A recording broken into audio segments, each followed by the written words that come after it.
15, 2021. I'm Pastor Michael, and this is Wilderness Wanderings.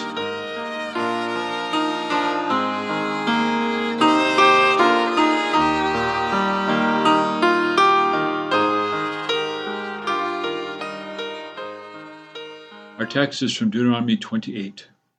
If you fully obey the Lord your God and carefully follow all his commands I give you today, the Lord your God will set you high above all the nations on earth.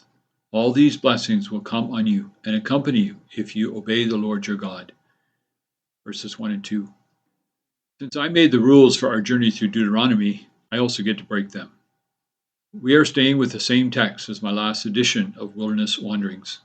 More specifically, these words: the Lord your God will set you high above all the nations of the earth.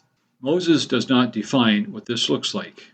It's a safe assumption that part of the deal is that other nations will look up to Israel, that she would shine in such a way that people will be drawn to her values, and to her God.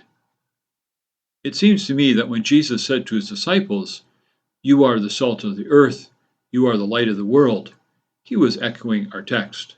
And like Moses, he is telling us that our capacity to be the light of the world is directly connected to our faithfulness to God. Paul unpacks this further when he says, "Do everything without grumbling or arguing, so that you may become blameless and pure, children of God without fault in a warped and crooked generation. Then you will shine among them like stars in the sky as you hold firmly to the word of life." That's from Philippians 2:14-16. In these devotions and in our preaching, both Pastor Anthony and I have lamented the current state of the church. There appears to be more darkness than light. It's a fair conclusion if we only read the headlines, whether they be secular or Christian. But then I went on tour with Renita, visiting several of our church members in their workplaces. We heard stories of what it looks like to live as a Christian in the marketplace, how Christ's kindness and love leak out of us in the most unexpected ways. I saw the church being the church outside of the church building. It was good.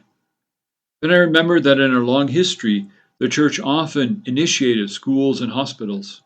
In Canada today, for every grocery store, there are 4 organizations providing food for the hungry, many of them connected to a church. The light shines. Soon after Jesus tells his disciples that we are the light of the world, he tells us 3 times not to show off our piety in front of others. Check out Matthew 6, verses 1-17. God will reveal our good deeds when the time is right. The nature of godly work is to do it quietly, where it goes unnoticed.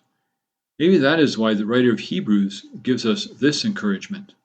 And let us consider how we may spur one another on toward love and good deeds, not giving up meeting together, as some are in the habit of doing, but encouraging one another, and all the more as you see the day approaching. Chapter 10, verses 24-25.